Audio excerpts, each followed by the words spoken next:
नमस्कार दोस्तों, आपका समाचार अपना देश के इस क्राइम एपिसोड में स्वागत है। साथियों, गुनहगार कितना भी शातिर क्यों ना हो, आखिरकार वो पकड़ा जाता है। वो अपने गुनाह की जो परत होती है उस पर चादर डालने की कोशिश करता है, लेकिन आखिरकार उसको जो है सज़ा हो ही जाती है। उसको पुलिस और कानून से वो बच नहीं पाता है।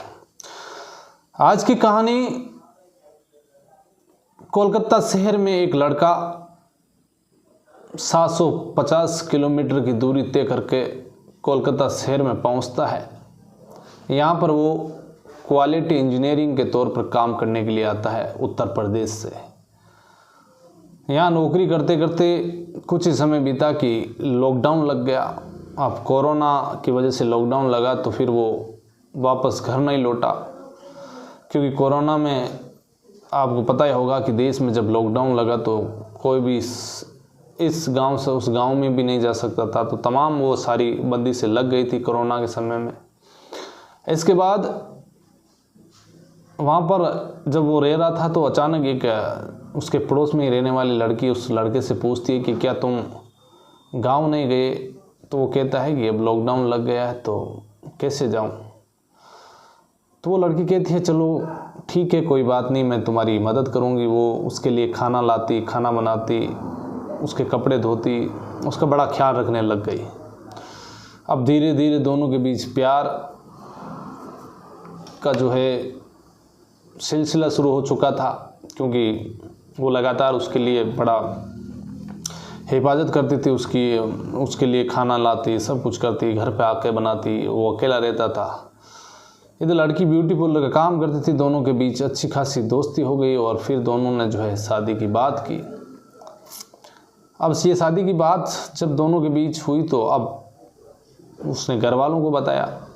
तो उसने एक बात बोली कि लड़की जो है मुस्लिम है, दूसरे समाज की है। अब वो हिंदू है, लड़की मुस्लिम है, तो अब शादी कैसे हो सकती है। लेकिन घर वालों ने उसे मना किया। लेकिन लड़का उससे बेपनाह मोहब्बत करता था तो लड़के ने उससे शादी की, लव मैरिज की। इसके बाद उसके घर वालों ने उससे रिश्ता तोड़ा और फिर एक खतरनाक कहानी निकलकर सामने आई। ये कहानी बड़ी हैरान कर देने वाली थी। 2 लोगों का कत्ल होता है और ये कत्ल क्यों किया गया, कैसे किया, अब पूरी कहानी आप सुनिएगा। ये कहानी है उत्तर प्रदेश के जौनपुर ज़िला के जफराबाद इलाके की। जफराबाद में एक परिवार रहा करता था। श्यामलाल, उसकी पत्नी बबीता और उसका लड़का अवेश कुमार उर्फ रिंकू, और उसकी 3 बहनें थी रिंकू की। कुल मिलाकर ये लोग रहा करते थे। इधर अवेश कुमार जो है पढ़ाई में होनहार था तो वो पढ़ाई कर रहा था। इसके बाद एक रोज़ बनारस की उसकी रहने वाली बहन होती है श्यामलाल की, जिसका नाम शकुंतला। वो 9 दिसंबर को बबीता को फ़ोन करती है, लेकिन बबीता का फ़ोन स्विच ऑफ आ रहा था। इसी 9 दिसंबर 2025 की बात है ये। अब बबीता का फ़ोन स्विच ऑफ आ रहा है तो इसके बाद वो सोचती है कि वापस कॉल लेगा। बबीता जब फ़ोन खोलेगी तो वापस करूँगी। दोपहर का वक्त हुआ, उसने वापस फ़ोन लगाया, लेकिन बबीता का फ़ोन बंद आ रहा है। इसके बाद उसने अपने भाई श्यामलाल को फ़ोन लगाया। श्यामलाल का मोबाइल फ़ोन भी बंद आ रहा था। अब दोनों का फ़ोन स्विच ऑफ आने की वजह से वो परेशान हुई, क्योंकि वो हर दिन अपने भाई भाभी से बात करती, उनके साथ बातें शेयर करती। इसके बाद जो है 2 दिन बीत गए। तो इसके बाद इसने सोचा कि अब 11 दिसंबर का वक्त आया। 9 से 10, 10 से 11 दिसंबर को अपने भतीजे अवेश कुमार उर्फ रिंकू को कॉल किया। उसे कहा कि तुम जो है अपने माँ से बात कराओ, बबीता से, अपने पिताजी से बात कराओ। तो वो कहता है कि चलो मैं बात कराता हूँ। वो इधर उधर की बातें करता है घुमा फिरा के। लेकिन श्यामलाल और बबीता की बात शकुंतला से होती नहीं है। अब शकुंतला परेशान, हर दिन वो अपने भाई भाभी से बात करती, अपने हालचाल जानती, उनके हालचाल पूछती। इसके बाद 12 दिसंबर को जैसे ही श्यामलाल की बड़ी बेटी वंदना जो है वो फ़ोन करती है माता पिता को, लेकिन उनका फ़ोन स्विच ऑफ आ रहा है। तो उसने अपने भाई को फ़ोन किया अब भाई रिंकू को जैसे ही फ़ोन किया तो उसने कहा कि देखो, मैं बुआ का भी फ़ोन आया कि बात कराओ, लेकिन मैं जो है आपको बता देता हूँ कि पिताजी और जो माताजी है दोनों ही घर पे है नहीं, वो पता नहीं कहाँ चले गए हैं, क्योंकि पिता की उम्र करीब 62 साल, उसकी माँ की उम्र 60 साल, तो वो कहीं चले गए हैं। मैं उन्हें ढूंढने की कोशिश कर रहा हूँ, मिल नहीं रहे हैं। अब वंदना जो है ये बात सुनती है तो वो भाग कर घर आती है, घर आकर देखती है, पूछती है। इसके बाद शकुंतला है उसको बताया जाता है। अब जैसे वंदना आती है 12 तारीख को, और कुछ ही घंटे बाद उसका भाई कहता है कि मैं उन्हें ढूंढने जा रहा हूँ, और उसका ही मोबाइल फ़ोन स्विच ऑफ हो जाता है। अब बहन को बड़ी चिंता हुई।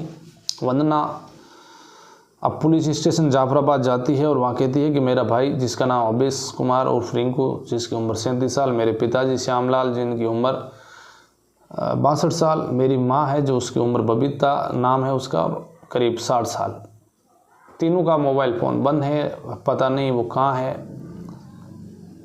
तो पुलिस अब मामला दर्ज करती है, गुमशुदगी की रिपोर्ट दर्ज करती है, और इसके बाद उनके नंबर सर्विलांस पे लगाए जाते हैं। सर्विलांस पे लगाने के बाद अब 2 दिन तक पुलिस लगातार आसपास जो है थानों में मैसेज करवाती है, ढूंढने की कोशिश करती है। तभी अचानक 14 तारीख की बात है, 15 तारीख की बात है, 15 दिसंबर को रिंकू का मोबाइल फ़ोन जैसे ही उसका सर्विलांस में लगा रखा था तो जैसे ही स्विच ऑफ खुला, इसके बाद पुलिस हरकत में आई और पुलिस ने सीधे ही रिंकू को जो है फ़ोन खुलने के बाद, उसका स्विच ऑफ खुलने के बाद उठाया, उससे पूछा तो वो कहता है कि मैं बनारस गया था मेरे पिताजी को ढूंढने के लिए, मेरा मोबाइल फ़ोन बंद था, वो मिल नहीं पा रहे हैं और मैं लगातार ढूंढ रहा हूँ। अब पुलिस को लगा कि आखिरकार माजरा क्या है। इधर उसने अपनी बहन को फ़ोन किया कि जो उसके घर का ताला है उस पर किसी ने ताला लगा दिया ऊपर, तो वो बताइए चाबी हो, तो उसकी बहन बताती है कि चाबी मेरे पास है। इधर पुलिस ने उसे हिरासत में ले लिया। अब बहन भी उससे पूछती है कि भाई आखिरकार हुआ क्या था। वो कहता है कि मेरे बीच थोड़े बहुत झगड़ा हुआ, इसके बाद वो घर से कहीं चले गए और मुझे नहीं पता वो कहाँ गए। अब ये बात बताने के बाद, इसके बाद रिंकू कुमार सस्पेंस उस पर था। आखिरी बार उसकी बातचीत हो रखी थी तो उसकी लोकेशन भी कहीं कहीं बाहर आ रही थी, तो पुलिस को लगा कि कोई ना कोई मामला ज़रूर गड़बड़ है।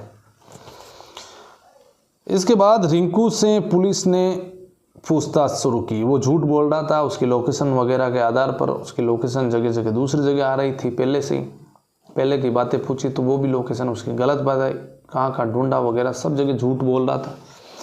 पुलिस को लगा कि झूठ बोल रहा है। अब पुलिस ने जैसे ही रिंकू से तबीयत से पूछताछ की, थोड़ी देर बाद ही रिंकू ने जो है पूरी कहानी उगल दी। रिंकू ने कहा कि हाँ उसने अपने माता पिता का कत्ल कर दिया है। तो फिर उसको कहा कि बताओ पूरी कहानी क्या है। तब रिंकू कहता है कि साल 2019 में उसने जो है बीटेक की पढ़ाई की।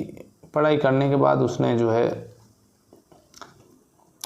इंटरनेट के ज़रिए उसने अपने आप को, बीटेक की पढ़ाई थी तो उसने अपना रिज्यूम वगैरह डाला वेबसाइटों पर। तो उसके बाद उससे कोलकाता से फ़ोन आया और एक कंपनी में जाकर वो क्वालिटी इंजीनियरिंग के तौर पर जॉब करनी शुरू कर दी।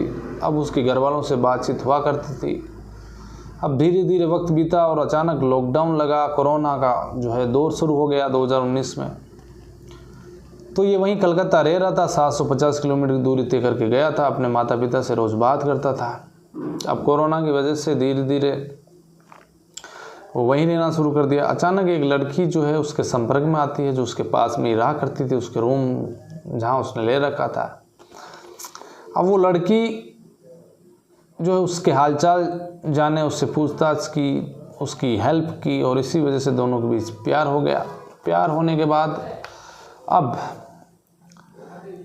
दोनों ने जो है शादी करने का फैसला लिया, लेकिन वो एक मुस्लिम थी और ये हिंदू था। तो इसने अपने माता पिता को बोला, तो माता पिता ने कहा कि देखो तुम ये शादी कर नहीं सकते हो, तुम उसे घर ला नहीं सकते हो, तो अच्छा होगा कि तुम वापस आ जाओ और उसके साथ शादी मत करो। लेकिन उसने उसके साथ में जो है लव मैरिज कर ली थी, शादी कर ली थी कोर्ट में जाकर। अब कोर्ट मैरिज करने के बाद वो वहीं रहने लगे। अब घर वालों से बातचीत कम होती थी। इधर उसके एक लड़की और एक लड़का भी हो गया। अब वक्त आया 30 जून 2025 का। उसके पिता जो है रेलवे में लोको पायलट थे। 30 जून की बात है जब उसके पिता रिटायरमेंट थे। तो पिता के रिटायरमेंट को लेकर उसके घर वालों ने बोला, अब ये इकलौता बेटा श्यामलाल का। तो उसने कहा कि जब वो बात करता था तो पिता और उसके घर वाले कहते थे कि तुम तो जो है उसने तुम्हें नमाज़ पढ़ाना वगैरह सब सिखा दिया होगा, मीट खाना सिखा दिया होगा। तो वो बोलता है कि ऐसी बात नहीं है, वो अपना धर्म पालन कर रही है, वो पूजा पाठ करती है, वो बिल्कुल ऐसा करती नहीं है, बच्चों का परवरिश कर रही है, कोई दिक्कत है नहीं उसके। जो उसने अपने धर्म को छोड़कर अपना धर्म जो हिंदू धर्म है उसके और वो सारा कुछ वैसे रीति रिवाज अपना रही है। लेकिन घर वालों को ऐसा अंदेशा था कि वो जो है उसका धर्म की पालना कर रहा है। धीरे धीरे वक्त बीता। उसके बाद घर वालों ने कहा कि तुम्हें एक ही शर्त पर, यदि तुम उसको छोड़कर आ जाते हो तो हम तुम्हें रखने के लिए तैयार है, लेकिन उसको घर मत लाना। अब वो उस पत्नी से कहता है कि जो उसकी पत्नी थी उससे कहता है कि देखो 2 बच्चे हो गए हैं, अब घर वाले तुम्हें अपनाने को तैयार नहीं है, तो तुम एक काम करो, कुछ तुम्हारे लिए कर देता हूँ, तुम यहीं रहो, मैं गाँव चला जाता हूँ, घर पर पूछ लेता हूँ। तो वो कहती है कि चलो एक काम करो तुम, ठीक है कोई बात नहीं, मैं दोनों बच्चों की परवरिश कर लूँगी, तुम मुझे 10 लाख रुपए दे देना और मैं इन बच्चों की भी परवरिश कर लूँगी, एक ब्यूटी पार्लर खोल लूँगी, तुम्हें लगे तो वापस आके मिल लेना मेरे से और मैं इन बच्चों को पाल लूँगी, यहीं पर उनका पालन पोषण कर लूँगी। अब ये बात करने के बाद वो कहता है चलो ठीक है, मैं एक बार गाँव चले जाता हूँ, वापस आ जाऊँगा तुम्हें पैसे देने के लिए। वो कहती है ठीक है। अब ये घर पर आया। घर पर आने के बाद इसने जो है अपनी जब रहना शुरू किया कुछ दिन तक, तो उसकी माँ से वो कहता है कि मुझे जो है पैसे चाहिए, 10 लाख रुपए उसको देने हैं। तो उसकी माँ बोलती है कि जो बबीता उसकी माँ है, वो कहती है कि देखो जो रायता तुमने फैलाया है उस रायते की जिम्मेदार तुम ही हो, तुम ही जानो, तुम्हारा काम जाने, हम पैसे नहीं देंगे। इसी को लेकर दोनों के माँ बेटे के बीच थोड़ा बहुत झगड़ा होता है। वो कहता है कि तुम्हें पता है ये मकान जो है राम नारायण ने जो है मेरे नाम करके गया है, और राम नारायण उसका नाना था, और मैं तुम्हें जो है इस घर से बाहर निकालूंगा, तुम इस घर से बाहर चले जाओ, क्योंकि ये मेरे नाम पर करके गए हैं। अब ये बात कही तो फिर दोनों के बीच और ज़्यादा झगड़ा हुआ। उसकी माँ ने उसके कई थप्पड़ मारे और उसको फिर गुस्सा आया। एक सिलबट्टा रखा हुआ था और सिलबट्टे से उसकी माँ के सर में मारा और वो निडाल होकर नीचे गिर गई। अब जैसे ही नीचे गिरी उसके कुछ ही समय बाद, ये बात थी 8 दिसंबर की शाम को करीब 7 बजे का वक्त था, तभी अचानक उस रिंकू का पिता श्यामलाल अंदर घर में आता है। वो आकर देखता है कि तुमने ये क्या कर दिया, तुमने अपनी माँ को जो है मारा है, पीटा है, मैं चलो अभी पुलिस बुलाता हूँ। वो जैसे ही मोबाइल फ़ोन निकाल कर 112 पर फ़ोन करने वाला था, तभी वो उसके हाथ में सिलबट्टा था। उसने उसके पिता को भी जोरदार मारा, वो भी निराल होकर गिर पड़े। इसके बाद उसने जो है, अब उसका 3 मंजिला घर था, वो बेसमेंट में जाता है, एक छुरा लेकर आता है, उस छुरे से लाकर उसकी माँ के जो है पैरों को काटना शुरू कर देता है, क्योंकि उसके ऐसी जोरदार लगी कि उसकी पहले ही मौत हो चुकी थी। जब वो काट रहा था तो उसके पिता जो है उस टाइम जिंदा थे और वो देख रहे थे, तो वो ज़ोर ज़ोर से चिल्लाए। अब जैसे ही चिल्लाए उसके बाद उसने जो है रस्सी लेकर आया और उस रस्सी से उसके पिता का तब तक गला घोटता रहा जब तक कि उसकी मौत नहीं हो जाती। इसके बाद इस रिंकू ने जो है दोनों को बेरहमी से उनके 6 टुकड़े किए लाशों के, फिर 6 पॉलीथीन लेकर आया, उनमें लाश को भरा। लाश को भरने के बाद उसने जो है अपनी एक गाड़ी स्विफ्ट डिज़ायर, उस गाड़ी में उन पॉलीथीनों को रखा और ले जाकर एक गोमती नदी बहती है बलवा घाट में, यहाँ जाकर उसने उस पॉलीथीनों को उस नदी में फेंक दिया। वापस घर पर आया। घर पर आने के बाद देखा कि इस हड़बड़ाहट में उसकी एक माँ का पैर रह गया है और कुछ वहाँ पर और भी जो है अवशेष फैले हुए हैं। इसके बाद एक पॉलीथीन में वापस वो डालता है, साफ सफाई करता है। इस बार वो गाड़ी में उसको जो है जलालपुर की जो एक सई नदी है उस नदी में ले जाकर फेंक देता है। इसके बाद जब पुलिस को पूरी कहानी समझ में आई, पूरी कहानी बताई, तो उससे फिर ये सारा सीन रिक्रिएट करवाया। तो 25 मिनट तक वो रोता बिलखता रहा। उसने कहा कि मैंने बहुत बड़ा गलत कदम उठा लिया, तो पुलिस ने कहा कि आखिरकार तुम्हें क्यों मारा, इस तरीके से क्या हुआ। वो कहता है कि मुझे कुछ भी पता नहीं है, ये कैसे हो गया। तो कुल मिलाकर इस मामले में जो है रिंकू को जो है पुलिस ने पूरा उसके बताए हुए जगहों से कुछ अवशेष बरामद कर लिए। कुछ मिले नहीं। गोताखोरों की लगभग 40 लोगों की टीम थी जिसने पूरी मेहनत की, लेकिन कुछ ही अवशेष मिले। इसके बाद इसने सोचा कि वो कभी पकड़ा भी नहीं जाएगा, लाशें मिलेगी नहीं। तो एक जल्दबाजी में लिया गया फैसला जिसमें उसके माता पिता की हत्या, इधर 3 बहनों का इकलौता भाई जो अब सलाखों के पीछे रहेगा, उधर कलकत्ता के अंदर उसकी बीवी, 2 बच्चे, वो अब उनकी ज़िंदगी खराब।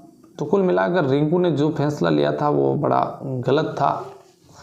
बिना सोचे समझे ही अपने ही माँ बाप का कत्ल किया, यानी कि उसे पैसों की ज़रूरत थी और रिश्ता घर वाले अपनाना चाह रहे नहीं थे, और इसी को देखते हुए उसने 2 कत्ल किए। अब पुलिस एक मजबूत चार्जशीट पेश करेगी, इसके बाद इसे जो है लंबी सज़ा होना तय है। तो ये थी आज की कहानी। फिर आपसे किसी कहानी में मुलाकात होगी, तब तक के लिए आप अलर्ट रहिए, सावधान रहिए, क्राइम से बचिए।